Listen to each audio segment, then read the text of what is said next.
Well, welcome everyone. Thank you all so much for being here. I'm just going to kind of give everybody a second to get in from the lobby before we really get started. But just want to thank you guys. Thank you all so much for coming. Welcome to Randall Children's Pediatric Grand Rounds. My name is Christy Capper, and I'm your PediNet coordinator. I hope you're all having a great day. So before we begin, I just want to remind you how to claim your CMEs. So there is a QR code listed on our speaker slide. So you can easily scan this to claim your credit. And remember, you only have 30 days to claim this. Of course, reach out to us if you need any help or have further questions about that. At the end of the lecture, we have saved a lot of time for questions. So put your questions in the chat or the Q&A, or raise your hand and I can unmute you. But just know that we have saved a lot of time for questions at the end of our lecture today. And let me introduce the wonderful Dr. Karen Silva, our pediatric endocrinologist and medical director for Randall Children's General Care Center, here to give our formal introduction. Thank you so much for being here, Dr. Silva. Of course. Today I have the pleasure of introducing my colleague, John McQueston. Dr. McQueston is a pediatric pulmonologist who's been on the staff at Randall Children's since 2005. If you've ever interacted with John, you will appreciate his calm demeanor and his ability to give an analogy related to the issue at hand. He has great clinical acumen and a very logical approach to patients, clinical flows, and proceedings. Prior to his time here at Randall, Dr. McQueston was on active duty in the U.S. Navy and learned firsthand about the unpredictability and severity of asthma after failing to prevent the sudden death of a young mother with 3 small children while working as a general medical officer at a remote duty station. Often in the right place at the right time, this led to choosing a career path in pediatric pulmonology and applying what he learned to a series of asthma quality improvement efforts throughout his career. Always one to focus on the practical, his talk today involves an overlooked but crucial item in preventing severe unexpected attacks, the Asthma Action Plan. His other unexpected blessing is to have 4 granddaughters who live in Paris who are trying to teach him French. Please welcome Dr. John McQueston. Well, thank you, everyone. It's a pleasure to have you today, and I'll get started.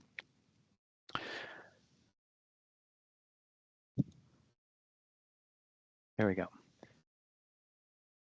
A brief disclosure, which is I have no disclosures. And our objectives today are simple. I'm going to try to point out some of the limitations of current asthma action plans, which you may already be painfully aware of. And then I think the most important thing I can do is try to help you identify the key elements that would help you provide the kind of asthma action plan that you would like to have for your clinic or your populations. Now, I'm just going to share with you what I share with families that come to see me. I often am told by the parents that I was consulted because the child needs an official diagnosis of asthma. And I say, you know, people want to overthink this, but asthma is a lot like heartburn. So if you eat a big spicy meal and you have chest pain and it gets better with Prilosec, you don't go running off to the gastroenterologist for an endoscopy. You usually just go back to the drugstore and get more Prilosec. And asthma is much more like that than I think people want to acknowledge, but that's it. And I think that fits into the talk for today. Now, so back to the basics. So basically, if you have wheezing, cough, and shortness of breath, and it gets better with asthma medicine, you have asthma. And then the second part is then people say, well, how long is it going to last? You know, and they want me to predict the future. And I say, you know, it's predictably unpredictable. But I will give you another tip here, which is that the pediatric asthma risk score is accurate and easy to use on your phone. Now, this is a score that was developed by the asthma scientists at Cincinnati Children's Hospital. And there's a lot of scientific evidence and published papers if you want to read about the background. But the best thing is it's easily available on your phone.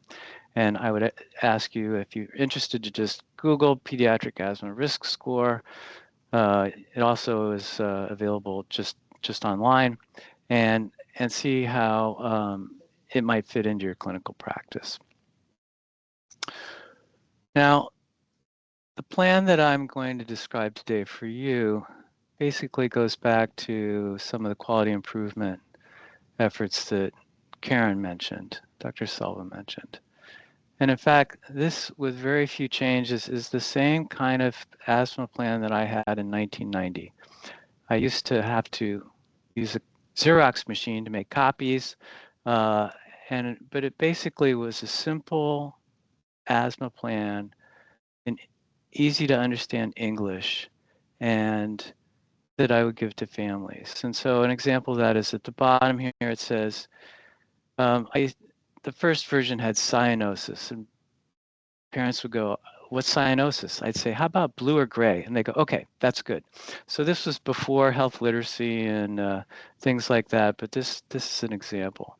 Now I've highlighted the key steps, and I'll go over some of this in more detail, but basically you will see that there are 4 distinct steps that are a progression, and it's literally black and white. So basically your controller therapy, and we'll talk briefly about Symbicort. Then I routinely prescribe Duoneb for my patients that have nebulizers. We'll talk about that. And then the third step is to start oral steroids. And I think this is crucial. And I think that it's the central reason why the children that we follow in the clinic don't need to go to the emergency room very often, because if there's a delay in obtaining the prednisolone and if there's discomfort about using it, then you've kind of lost the game, if you will. And then I think it's important too to kind of define in certain terms when you need to go to the emergency room or when you need to call 911, because the plan, you've kind of executed the plan as best you can. Now, if there's one thing that I want to say for emphasis, is that it has to be super easy. And so basically, as you can see in this slide, it may seem familiar, but this is an epic screenshot, and that my speed buttons in the follow-up patient instructions have 3 different asthma action plans. All right, one's a short action plan, one's a severe action plan, and one's a Duoneb-based plan. And so, and number 7 is not highlighted, but that's the budesonide plan for infants that are on nebulized budesonide, but I don't use that one very much anymore. But the whole point is that with a click of a button, I can choose between 4 different already semi-personalized asthma action plans and put it in the after visit summary without generating another page, without needing a color printer. And the other advantage to this, and I'm not sure if I mentioned it later, but because this is a plain text box, I tell the patients that have an interpreter, I say, I'm sorry, this is in English, but you can use your cell phone and translate it. And they go, yeah, I do that all the time. So it doesn't really matter. It covers all the bases, and it's just the click of a button, literally. Now, we'll talk a little bit more about this, but this is what I think as far as who needs an asthma action plan. Well, it's pretty much everyone that comes to see me. In fact, it is like 98% of the people that come to see me for asthma. If they've been admitted to the hospital, they need one. If they've been to the clinic 3 times for a flare, you know, they need one. Anything between those 2 goalposts. And then I will tell you that once you learn to do this quickly and feel comfortable delivering these plans quickly, the parents will find them very valuable. So the whole point is keep it simple. Now, I held off for a long time trying to tackle this big problem. And then I finally one day, kind of in the COVID era, I said, it's time. Now, why did I say it was time? Well, one of the reasons was I was kind of waiting for someone else to do it. And it didn't happen. Okay, but as I started to look into it, okay, there's controversy about whether or not a written plan is helpful. Second thing is, as you all probably know, it's annoying to complete these plans, and everybody's got a different plan. You know, it's just mind-boggling. And I looked as I was getting ready to do this talk for one of the references that I thought was germane. I just couldn't find it, but basically somewhere in Great Britain, they convened a Saturday morning session to teach the primary care doctors about how to do the action plans. So they spent all Saturday morning showing people how to do this, and then they did a follow-up survey, and the folks said, we still can't do it. It's still complicated. And then I'll also kind of go over, well, maybe we're missing something. We'll talk about that. And then MART therapy, for those of you not familiar with the acronym, that's maintenance and reliever therapy with Symbicort or Dulera, and whether we need the fourth step or not. So I'll go through these in the slides that follow. Now, I start here with a quote in a publication. This is an allergy publication, and I know of John Kelso. He was in the Navy in the same era that I was, and he's an allergist, and he is a very good allergist. He left the Navy and worked for Kaiser, and he was on the Speakers Bureau for the American for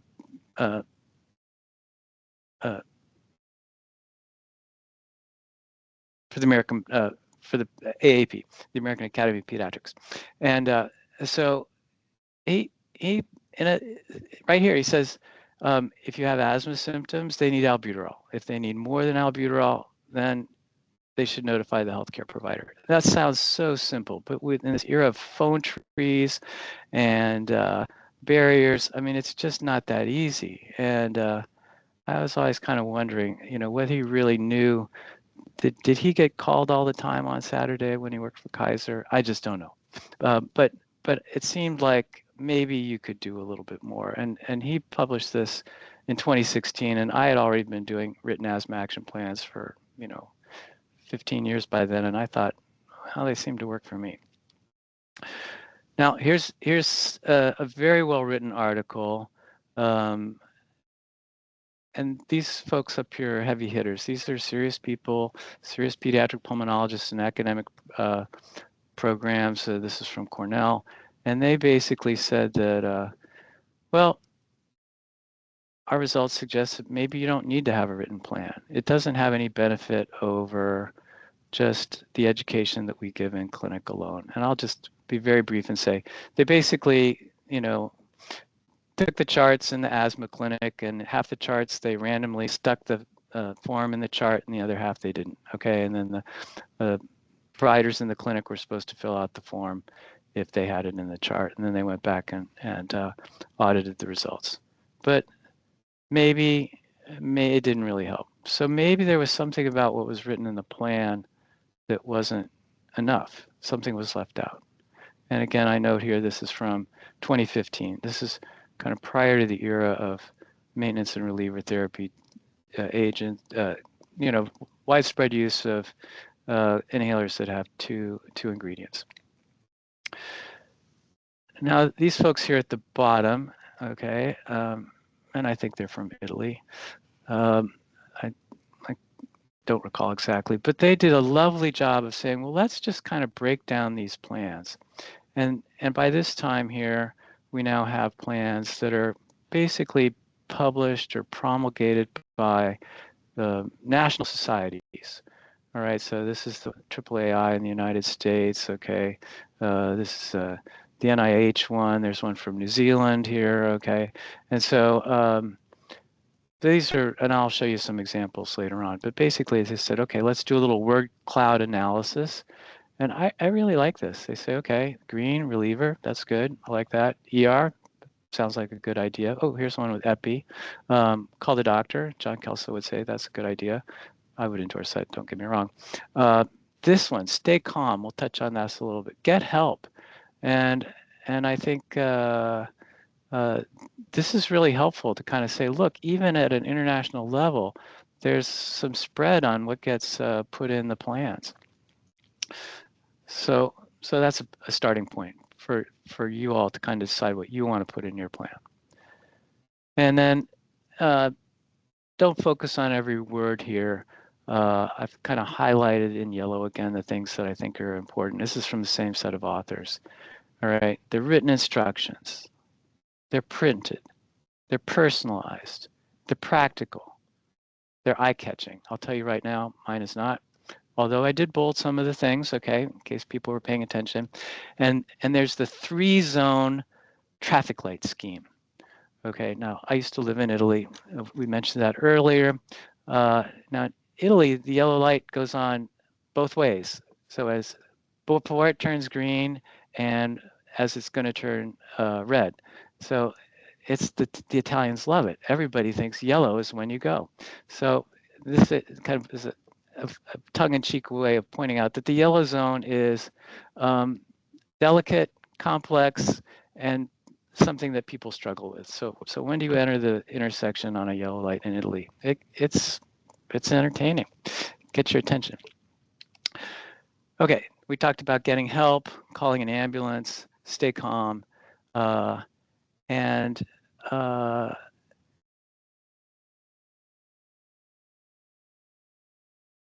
some of the documents lack practical instructions on when there's loss of sign and symptom control. And I think this helps a lot. I mean, you know, for years people said, just take some slow, deep breaths, and it works. I mean, it's not as good as, you know, pharmacology, but it works. All right, so I told you that I would review the greatest inhaler of all time. This is, as I say to families, I would like to help you. I would like to prescribe the best inhaler that's ever been put on the market in the United States. And there's actually 2 of them. Now, I think that some of you know why, but I want to make sure that everybody knows why. So let's just start with Symbicort. Now, the reason I use Symbicort is because the one I got used to first, but Symbicort has budesonide in it. Now, budesonide. Now, I remember budesonide coming on the market in the 1990s as a nebulizer solution, and that's because it's water soluble. There's some interesting pharmacology that goes along with that I won't get into, but you know, if you're interested. Now, budesonide, therefore, is safe for infants, and so I say to parents, look, the inhaler I'm giving you started out as a nebulizer solution for infants. That should tell you that it's safe. Now, the other thing that Symbicort has in it is formoterol, and I, for years, didn't know this, but the sneaky thing about formoterol is it works in about 4 minutes, so it makes you feel better right away, and it lasts for 12 hours. So what could be better? Humans want medicine that makes them feel better, and you want it to last for 12 hours if you're a human and you want to sleep at night. Now, Dulera is basically, this is kind of a Coke and Pepsi comparison. Dulera, it has mometasone instead of budesonide, but it has the key bronchodilator ingredient. And the point here to be made here is, I think every insurance plan that I deal with here in Oregon or Washington will cover one of these, with very rare exceptions. And it's usually a copay issue, but all the state plans will cover one of these. And the vast majority go with Symbicort. So if you just want to hit the easy button, the Symbicort, which also comes as a generic, is an easy choice. Don't overthink it. And in fact, if you next time you get to see a Brena inhaler in person, you'll see that the Symbicort and the Brena inhalers are identical. I think they're made in the same factory because it's a factory in France, just as a coincidence. But so there. So if you're interested in having an action plan that has the best inhaler, then use the best inhaler. Makes your life easy. Now, as I said earlier, I was waiting for the Global Initiative for Asthma folks to come out with their recommendations for a plan. They said that they would do it in some correspondence from their society, but it never happened. But in one of their publications, they do have some helpful information that I'll review briefly here. And this is, if you're going to make a change in medication, what is evidence-based? So if you're going to make a change in medication based on an asthma action plan. All right, so basically there's good evidence that you can increase your usual controller, whether that be inhaled corticosteroid formoterol, what we just talked about, okay, whether it's inhaled corticosteroid with a short-acting bronchodilator that's on the market.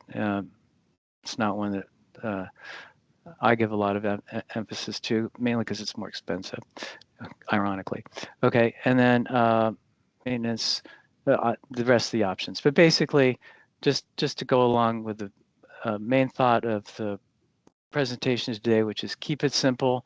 All right, there's a level of evidence for increasing your Symbicort/Dulera. All right, now there's also evidence to add steroids. Okay, all right, add steroids for a severe exacerbation or patient not responding to treatment in 48 hours. And I would say that that's consistent with what I found out from my clinical practice over the last several decades. Now, what's not evidence-based, okay, is how much. All right, but here it is. Wait for it. You're not gonna, it's hard to find, but adults, 1 milligram per kilogram per day to a maximum of 50. All right, you know, you don't have to be heavy-handed. You have to start soon, right? Start promptly, but don't be heavy-handed. And then here, this is 1 to 2 milligrams per kilogram per day.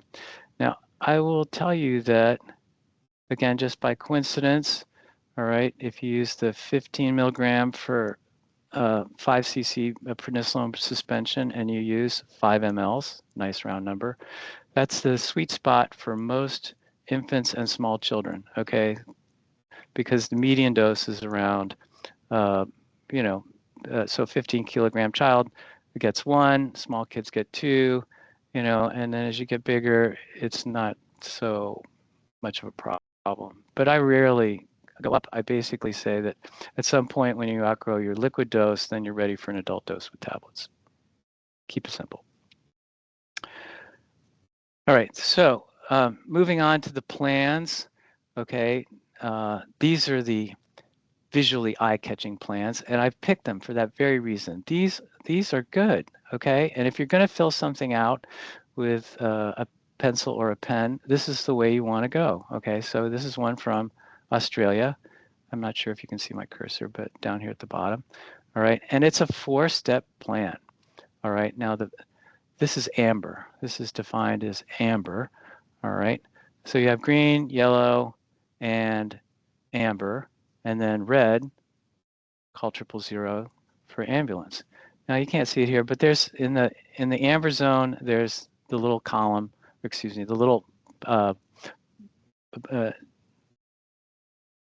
place where you put in a dose of prednisolone or prednisone. So this is, you know, if you didn't have computers, or, you know, or you wanted to kind of, you know, print up a stack of these for folks, this would be straightforward.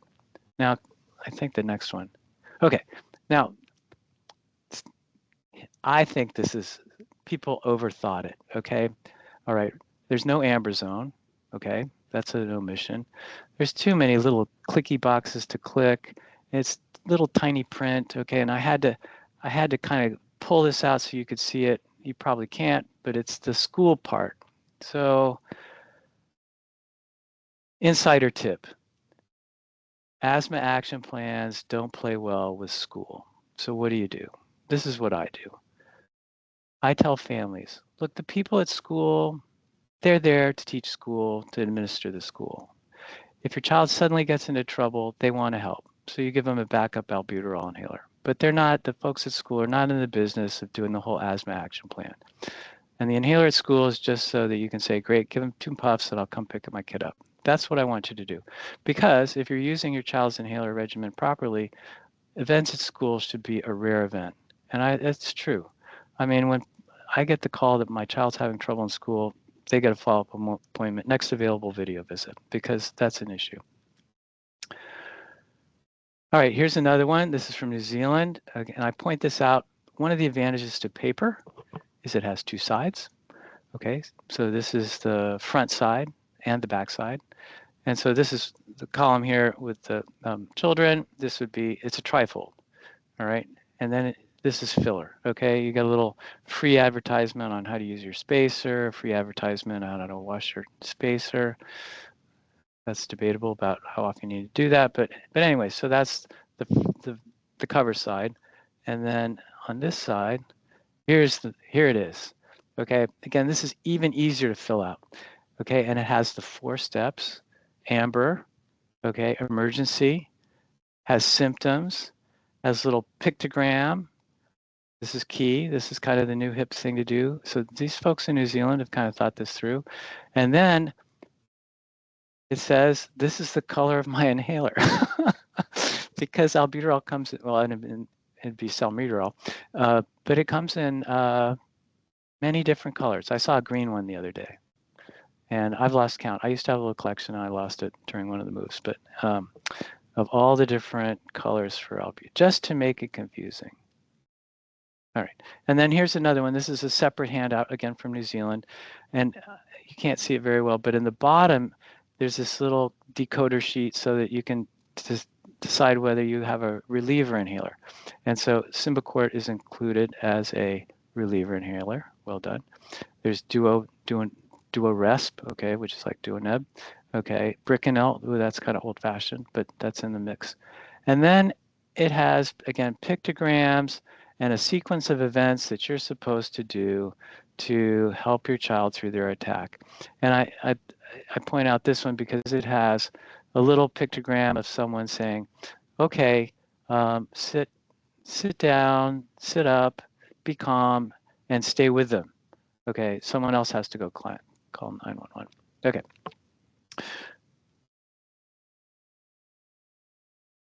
So this is the same one that I presented before. It's a little bit different, I think, because it's got a little epic speak in it. But I just put it in here. I would say, I think this meets the mark, except it's not visually appealing. All right. But other than that, I would say, yeah, this one gets a B+, which is better than a lot of the plans that I think get circulated for reasons that are understandable. Don't get me wrong. All right, so thank you for your kind attention. I am now going to enjoy the afternoon by answering as many questions as possible in the time we have remaining. And I think Christy's going to help me and help my voice by reading off the chat. Is that right? I am, yes. Okay. Yes. All right. Absolutely. Thank you. I like it that you're keeping it simple. I think that's fantastic. Let me look and see if anybody has any questions in the chat. I think, I had a question about spacers. So is that common practice in children and adults? Do you know? Like, does everybody write a prescription for a spacer? Is that, they should all have spacers, is that right? I would definitely endorse that one. I think I offer a spacer, an age-appropriate spacer to everyone that comes to see me. However, I also say, I know a lot of adults that just put their inhaler in their pocket and they swear that it works just fine, including my 93-year-old grandmother, 93-year-old mother. So I say, if you feel like you can use a meter dose inhaler and you would like the portability of putting it in your pocket, I'm not going to argue. But you probably should have the spacer at home so that if you do have difficulties and someone needs to help you, or it's caused the aerosol is causing a lot of cough, then you have a backup plan.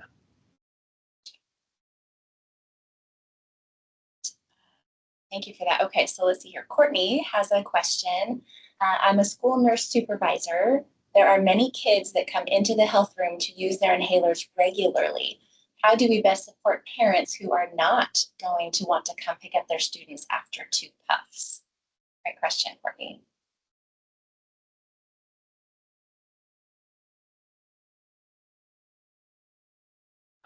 I think that if you kind of read between the lines to what I was saying a little bit earlier, you could say, and it's especially if it's someone that has medical training, to say,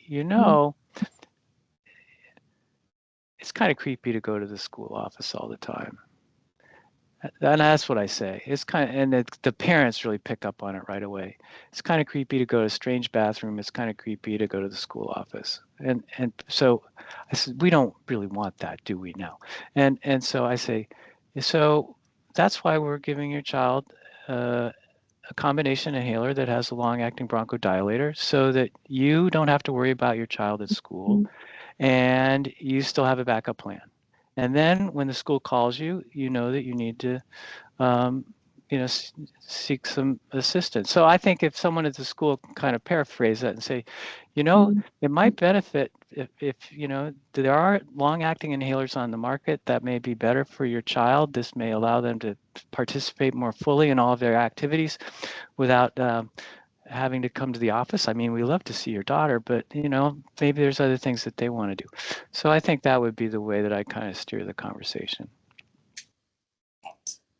Makes sense. I wonder if there's an age group as well that's affiliated with that, coming to the office, getting out of class trips. But it's interesting.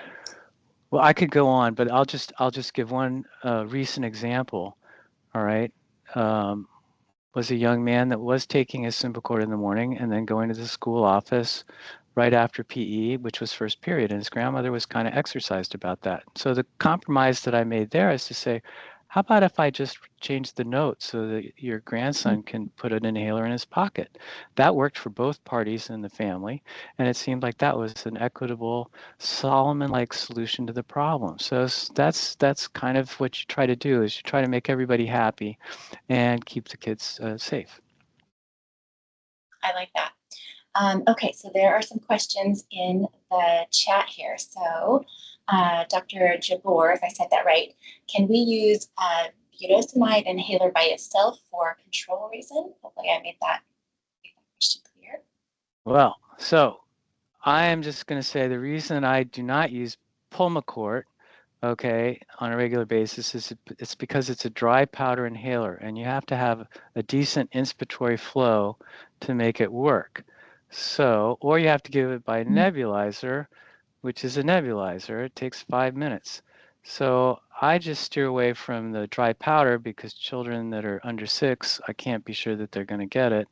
And the small infants, because it's taking up valuable time, to nebulize the room and the child. So you can. Don't get me wrong. I mean, the budesonide is a wonder drug. And if you feel comfortable that you have the right situation to use budesonide for one of your patients, I would say, sure. They need an inhaled steroid in some shape or form. Sherry Sweeney is asking, is prednisone or dexamethasone more superior than the other? It's Coke versus Pepsi, okay? And so prednisolone and prednisone are short-acting and flexible. And this is important, because then I tell the family, look, if you're not quite sure, give the first dose of prednisolone. If your child's better 6 hours later, it was a false alarm, okay, no big deal. It was one dose. But if it was really that you called it right away, you'll be glad that you did it. Now, dexamethasone lasts for 48 hours. All right, so if you're going to dose it that way, then you have to know that you should use a daily or maybe even every other day dosing regimen. And it was studied in the emergency department. So those nice people that work in the emergency room want to be able to give someone a medication on Friday night and know that it's going to last until they can see their PCP on Monday morning. So it depends the situation that you're in. But in the supply chain issue, again, to keep it simple, you can get prednisone tablets anywhere, anytime, okay, basically. I know that if I call the pharmacy in Prineville, Oregon, they're probably going to have prednisone tablets on the shelf. Not the ones that I want, but it's there. Okay, so if you're looking for kind of one size fits all, then stick to prednisone. The dexamethasone, it's a lot more supply chain dependent. But if you feel comfortable with that, and it's your action plan. And this is a good time for me to say this. It has to be not just the patient's asthma action plan, but the provider's asthma action plan. You should steer it to what you like to do and say, this I know works. This is why I'm recommending it. Okay. Great. Thank you for that. Okay. Sure. Carrie says, what is your threshold for prescribing home rescue oral steroids?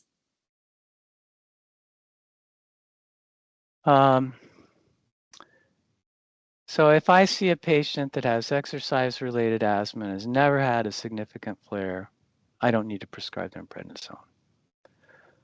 But everybody else, they get a small quantity of prednisone. It's like having a, and then this is what I say. I say, do you have a spare tire in your car? And they go, no. And I worry about it all the time. And I go, good point. But most of the people say, yeah, I have a spare tire. I said, would you let somebody buy it? You've never had a chance to use it. Would you let somebody buy it? They go, no, it's a spare tire. It's important. So having some prednisone at home, in my mind, and this is the way I explain it to families, it's like having a spare tire in your car, a fire extinguisher under the stove, things like that. So that if it's, in the middle of an ice storm, you can take care of your child. And more importantly, if you're in Las Vegas for a family reunion and your child gets sick, you don't have to track down the Children's Hospital in Las Vegas. So that's, again, this is an asthma first aid kit. Oh, that was the other thing I left out. You have a spare tire, a first aid kit, a fire extinguisher, and if your child has asthma, you have an asthma first aid kit. And they go, got it. Now, sometimes there's two parents. I figure out very quickly which one likes to be prepared, and I speak to them. They're my audience. Okay. I like that. Yeah. Okay, next question.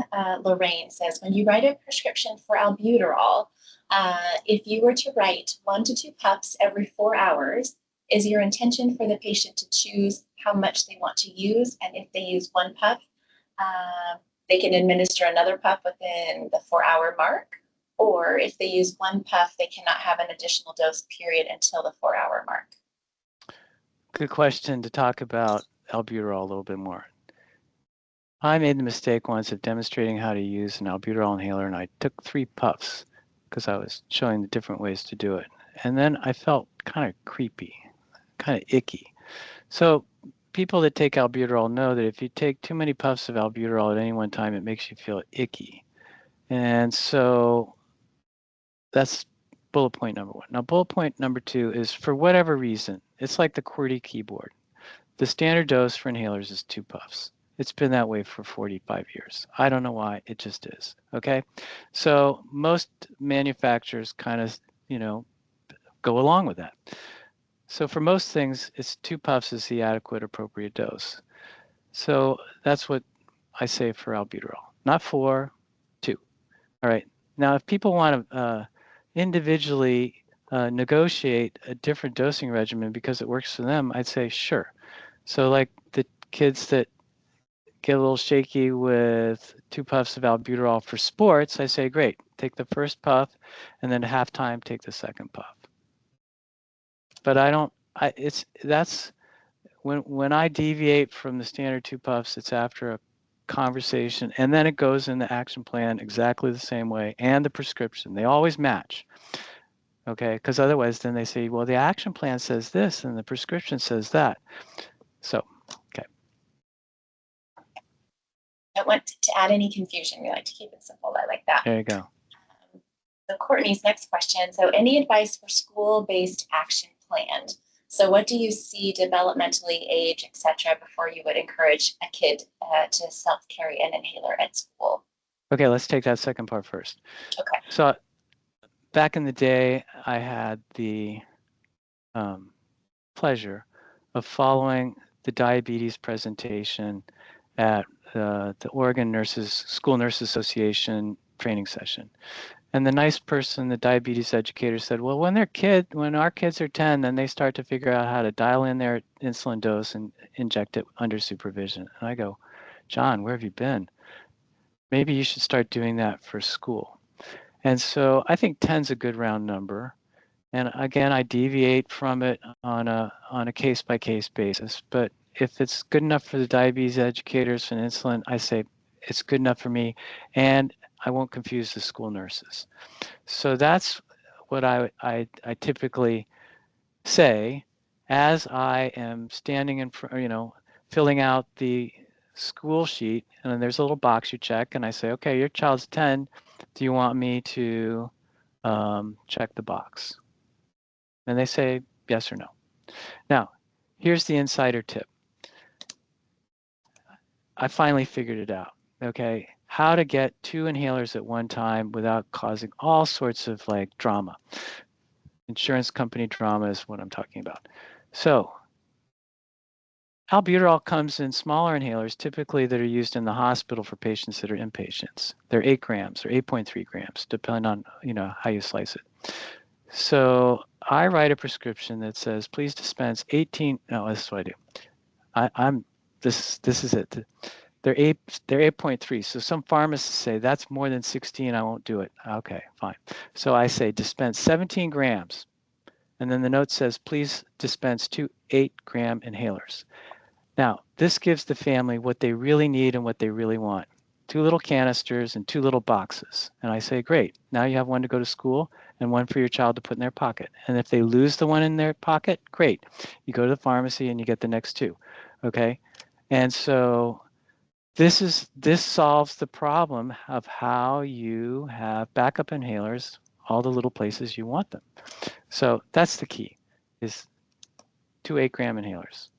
No one's pushed back on that. I do this every day. I probably signed 200 school forms this fall.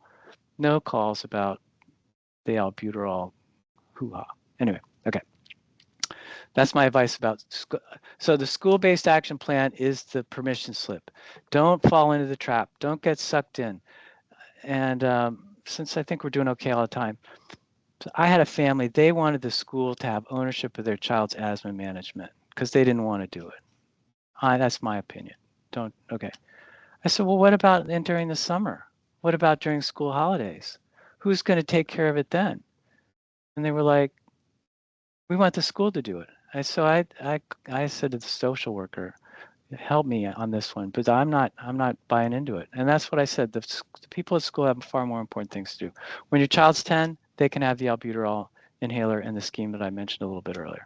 But you have to be in charge of the child's Symbicort. Because if you lose it, I can't get a new one for you. That's a whole nother conversation. Anyway, okay.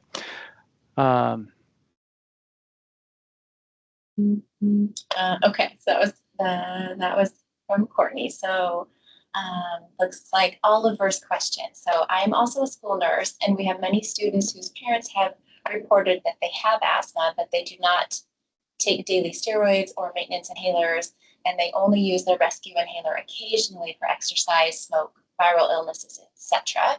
We want to have plans written for all our asthmatic students to guide staff on treatment and to help prevent school absences, but we don't want to overload teachers and staff with unnecessary action plans. Do you have any advice on how to suss this out? Oh, yeah. Don't get sucked into the trap. I've already made some comments that I won't repeat, but your school, the principal and administration needs to say, look, we expect parents to be in charge of their child's health care. We will help in these situations.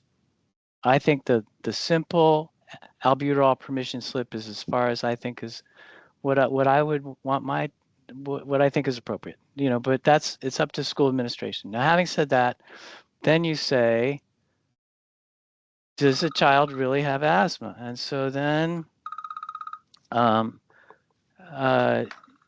you, excuse me, like this.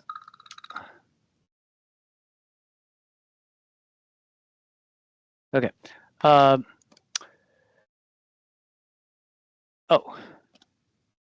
So the first thing is maybe the kid doesn't have asthma anymore.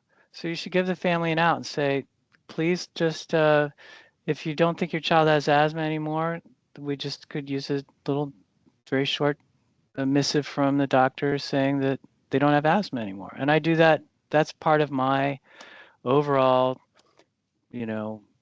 continuity management for asthma patients. I say, you come back and see me when you say you haven't had any asthma attacks in 2 years. I will sign a note saying that you don't have asthma anymore. And that way, if you want to be an astronaut when you grow up, we know when you stopped having asthma. And parents like that. Everybody likes that. So that's one part of it. So now preventing school absences and overloading school staff. That gets back to, you should go see your doctor, and maybe your child needs a controller that they can take it home in the morning that will last them all day. And after school for after school sports. These things exist. You don't have to say this, but you've heard it from an expert that every state administrated health plan in Oregon and in Washington will cover one of these inhalers. Right. I like that. Let's see here. So Juliana Crane responded to Sherry's comment about the prednisone or dexamethasone, which one was more superior. And Juliana says, superiority is not the case here. Potency differs with dexamethasone is more potent and longer half-life. Dr. McQueston will jump in to add on here too, I'm sure. So. Yeah, I mean, Thanks, I think that's kind of the key thing is 1 milligram of dexamethasone is approximately 6.2 milligrams of prednisone. So, but it lasts 48 hours. So I think you just need to pick one and stick with it. Or if you're like me, you would pick two. You like two, fine. Create two different asthma action plans, on your speed buttons. So, and just say, just like I said, I have a nebulizer-based plan. Okay, it doesn't have prednisone tablets on it. Okay, so just pick the plan you want, and then use the one that you need. Yeah. I like that. Hannah, hi Hannah. So she says, when do you recommend PFTs, so pulmonary function tests in children? Who does not need PFTs besides young children? All right, Hannah. Well, thank you for asking this question because it allows me to make a public service announcement. So back in the day, back when I was doing these quality improvement programs, I had my own little laptop computer specially purchased for me that I would take to my outreach clinics, and I would do the pulmonary function tests myself. And I learned a lot by doing that. And parents learned a lot by watching me do it, and it all worked out. But then fast forward to COVID, and basically our office, all of the offices in the legacy system, to the best of my knowledge, lost their ability to do office spirometry for a multitude of reasons. And I don't think it's coming back. So I'm going to rephrase your question slightly. And when do you send children to the PFT lab?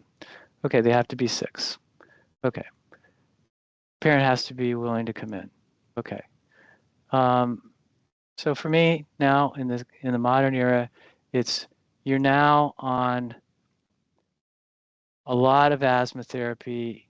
Your asthma is still not well controlled, and I need to create a testimonial for medical necessity so that these children get biologic therapy. That's one. Or parents really aren't sure whether it's asthma or not, like the kids that have exercise-induced asthma. But basically, and again, the end of the public service announcement is the pulmonary function lab will accept referrals from outside practices. So if you have a teenager and you're not quite sure whether they have asthma or something masquerading as asthma, sure. If you have a child that's difficult to control, sure. And the kids that are difficult to control, sometimes they're not difficult to control. Sometimes they're overperceivers. But that's typically the case. But I would say the vast majority of patients that I see in my clinic, my referral clinic, do just great on an intermittent dosing regimen of Symbicort or Dulera. And I just have stopped losing sleep about the fact that I don't have a set of PFTs. Now there's one more. There's one more. Okay, so and again, Hannah, I want to thank you for allowing me the opportunity to steer off course, but this is good. So back in the day, one of my first outreach projects was to a cluster of children who were having trouble with their asthma. And they lived in a county near Andrews Air Force Base that had been historically a redlined district for real estate. And so I was seeing a lot of Afro-American kids who were military kids. And these were successful parents. They were like the steward on Air Force One, and they were pilots, and they worked on the flight line. And the kids had a lot of asthma. So I learned a lot about, social determinants of health and racial bias long before the term existed. I just knew, yeah, I'd seen that. Okay, so what does this have to do with PFTs? Well, now we're in an age where my organization is saying we should rethink all of the predicteds. Maybe these are not the appropriate predicteds. So what are you going to do in an era where the predicteds may or may not hold water 2 or 3 years from now? Well, the suggestion, and I think is an eminently reasonable suggestion, is that you get some baseline PFTs on someone when they're in late adolescence, so that if they decide that they want to be a firefighter or something like that, then you have their personal baseline, just like we track their growth until they achieve an adult growth. And then we say, okay, you've stopped growing, we don't need to collect the information anymore. So those are some ideas that I think will actually help you in the clinic decide, do I need PFTs on this child, even though it's a hassle? Okay. I think that answers the question for her there. So let's see here. Next question is from Molly. So she says, do you prescribe albuterol if on SMART therapy or only use Symbicort? Okay, another awesome question. So SMART therapy, for those who are not familiar with the acronym, that's Symbicort Maintenance and Reliever Therapy. Now in Europe, this is easy to do because you can say up to 10 puffs daily and the pharmacy will fill the prescription. If you try to give someone 10 puffs of Symbicort here in the United States, you get a call, and it's not a pleasant call, about how the pharmacy won't fill the prescription. So that's part one. So 1B, so if you have a child that's on Symbicort 2 puffs twice a day every day, and if they stop, their cough comes back, this isn't going to work. Now, if you have someone that only has symptoms, 1 week a year, then you say, get another Symbicort inhaler, and then we'll talk about SMART therapy. So you can do it. You just have to be sneaky about it. All right. Now, albuterol also mixes and matches well with Symbicort for kids who play sports. So this is another reason to mix. All right. So I would say in my practice, I mix a lot of albuterol with Symbicort, 2 puffs twice a day as needed. And that's kind of that's probably 80 or 90% of the kids.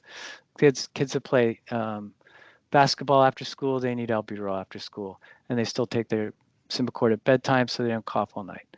All right. And the kids who need an emergency inhaler at school or preschool or Head Start so that they can get in the door, they get maintenance Symbicort on a flexible schedule and a backup albuterol for the aforementioned reasons. So I do that all the time. Okay. Okay, Courtney has another question. Okay, give me a second, I'll read it. Okay.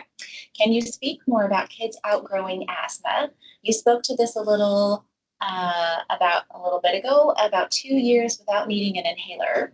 So if a kid at school had asthma, and when the RN calls to case manage, the family reports that the kid has outgrown it, is that something the school RN wants to continue to case manage, or should we remove the student from our caseload at that point?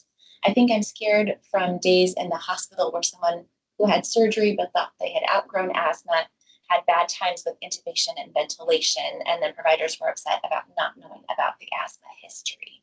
Okay, another excellent, insightful case vignette question.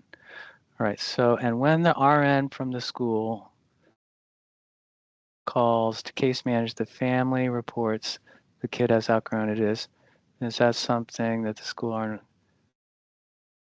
I don't think that, I think, again, this is kind of for school administration, but I think my very capable registered nurse would say, but Dr. McQueston, you need to put something in the chart before we just say that the child has, quote, outgrown, end quote, their asthma. Now, I think this is a cause for confusion. So I say, a lot of people say you outgrow your asthma. I say you outgrow your shoes as you get bigger, but you don't outgrow your asthma. It's not automatic, okay? Asthma is predictably unpredictable, and it often goes into spontaneous remission. That's why I have them come back so that I can convince myself that they have indeed gone into spontaneous remission to the point that they aren't going to be at risk of having a adverse anesthetic event, okay, that they won't be readmitted to the hospital. And 2 years, we don't have time to really get into the weeds about why 2 years, but basically, one important factor which you should know about is that if you've been admitted to the hospital with status asthmaticus, your risk of having another admission after that is sky high. That's a scientific term. And it doesn't go back to the average for someone with whatever the kind of asthma was at the time for about 2 years, exactly 24 months. Okay. And I know this because I've been burned. And once you're burned, you're twice shy. Okay. I can remember the time I said to a family, they go, but it's been 23 months. Can we stop now? And I said, okay. And then bam. All right. So, because it's seasonal but it's predictably unpredictable. But I think, again, this is a conversation where you say, sure, we'd like to cross that off the chart. We just need a short paragraph from a licensed provider, and we happily do that. Yeah. Just like we prescribe, okay, just like those of us who prescribe, we have to have a little box with a little prescription on it in order to get the albuterol inhaler to school. So I don't think it's that much of a problem to say we should be doing the same to say, no, they don't. They are, they're medically cleared. But that's me. Yeah. And you asked. Definitely. That was good questions going on there. Let me just double check over on the Q&A side. I don't see any more over there. I think, if there's one thing you would tell people, like one big takeaway from, today's lecture, what would that be? Keep it simple. Well, there's one more. Allergist. If you have reimbursement for this precludes us from doing it at our institution. I think that there's a place, but it's not well. I think for a specialist using it to guide specialized decision making, that's fine. But I don't think that I'm ready to say that it's something that everybody needs to do on an ongoing basis. Okay. So the last word.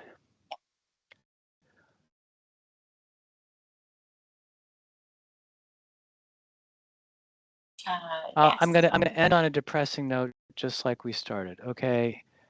When this young woman with 3 small children died overseas, it threw the entire American community into turmoil.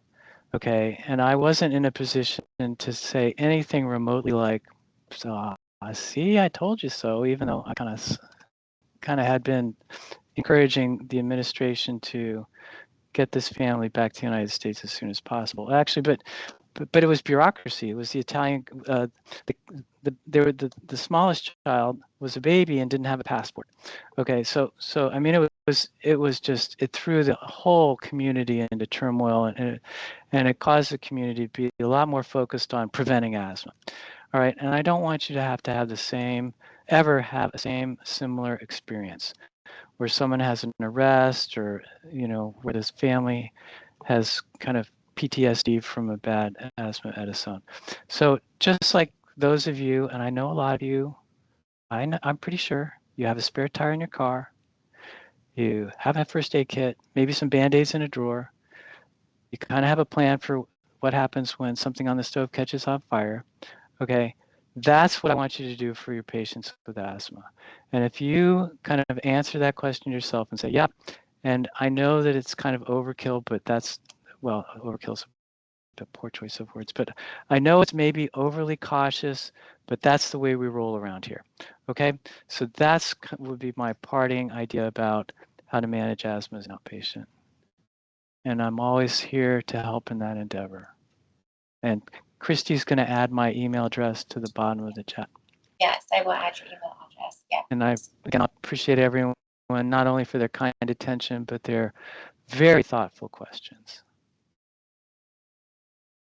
Thank you so much for being here. I will put your email address in the chat if anybody has any follow-up questions, or they can reach out to me. We can get you in contact. But wonderful talk. Thank you so much. Yeah. Really appreciate you. Yeah. All right. All right, everybody. Thank you for attending our Grand Rounds today. Hopefully we see you next time, and have a great rest of your day.